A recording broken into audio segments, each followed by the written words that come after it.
Ayan, hello pong muli. Another day, another vlog. Another content na naman po and Reels. Ayan, so welcome pong muli sa Reels ng inyong lingkod, ang Maestro Panaderong Gala. Ayan, mapagpalang araw po sa ating lahat.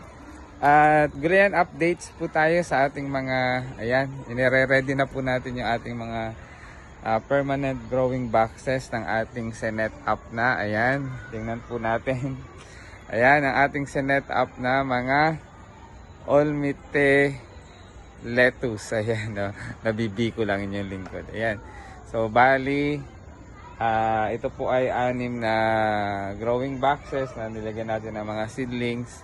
So, equivalent po siya ng 10 growing boxes kapag ka nasa mga permanenteng growing boxes na po ang mga iyan. Ayan, so updates po tayo. So, ito po ay nung Monday ay 4 days old, Tuesday, Wednesday. So, 6 days old na po itong ating mga lettuce na to. Then, siguro next week, by Monday, ay ililipat na po natin sila sa mga ating permanent growing boxes. So, tingnan nyo po. Oh, di ba? Ayan po. So, ang kagandahan po ng 45 days ng lettuce na nilalagay natin dito sa mga mesh cups ay hindi na po sila gagalawin doon. O, ayan din. Unlike doon sa pinupunla pa po natin, so patutubuin na tulad ng ganito, tapos ililipat pa. So medyo sensitive po yung ugat ng mga yan. So kapag po nagalaw at hindi proper yung pag-handle natin, maaaring mamatay pa yung ating mga seedlings. So ayan po, ang dami po niyan. Ayan, at available na po yan. Available po yan sa darating na February 22. Kaya, nung day 1 po nito, kinount ko na po yan. After 45 days po niyan. So, pag dumating po yung February 22, ay harvest time na naman po ang inyong lingkod. So, pag nakita po natin, ayan, tulad po nito, ito po ay mga seedlings pa lang.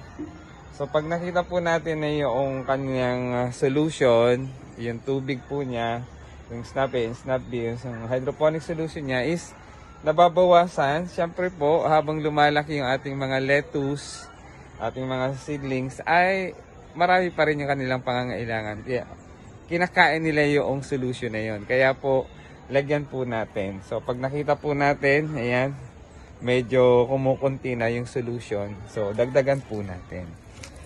So, ito po yung natira ko pang solution last time. Ayan. So, dagdagan na po natin. So, monitoring na po tayo. Ang kagandahan po ng hydroponics setup, types of gardening or soilless gardening. Pagka setup po natin, ay monitor na lang po tayo. Ayan. Mahalaga rin po talaga yung regular monitoring ng ating mga halaman, mga seedlings, mga tanim.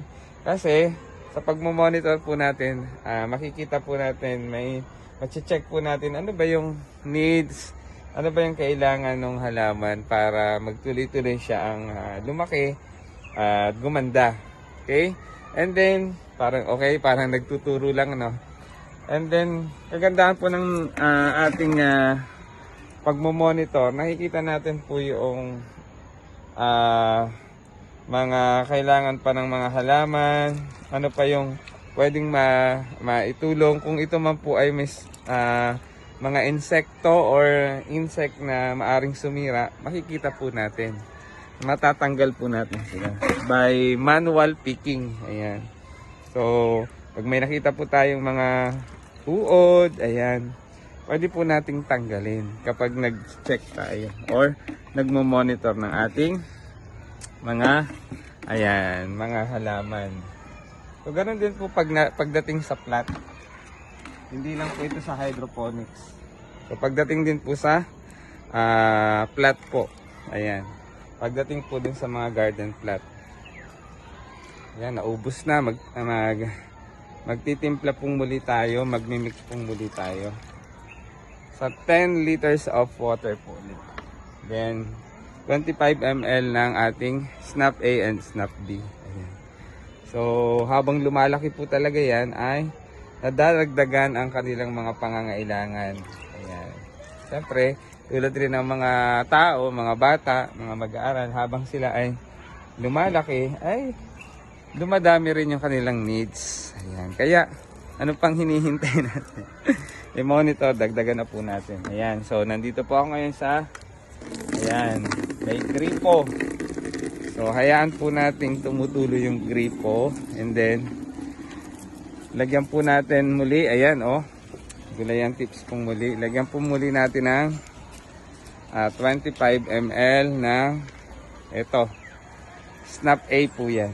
So, magmimix ulit po tayo ng solution. So, isang puno po doon. Ayan, ay 25 ml po yan. Ayan. So, pagkatapos po nun, siyempre, ayan, ilalagay po natin doon sa timba. Okay, so hayaan po natin tumutulo yung gripo para ma-mix yung Snap A doon sa tubig. Ayan, hinahayaan ko lang po yan. Then after a minute po, isusunod na natin yung Snap B. Ayan. So, itago po muna natin ito. Ayan. O, ganun lang po kadali. Thank you for watching. Ayan, sana po ay nag-enjoy kayo sa panonood ng aking reels and video, gulayan tips, gulayan updates. Ayan, so habang tumutulo po yung gripo doon ay nahahalo po yung, o namimix po yung Snap A doon sa tubig. Ayan. Ito naman po, time na po para ilagay natin. O, tagay! Ang aga-aga tumatagay tayo. Hindi, joke lang po. Yan po yung ating Snap A and Snap B hydroponic solution. Yan. So, ayan po. Ilagay na rin po natin. Ayan. Okay. So, mix na po sila doon. So, ito po ay hanggang dito ay 10 liters. Kaya, ayan po. Pwede ko na po siyang i-stop. Kasi nga po, na-reach na po niya yung 10 liters ng tubig. Yan.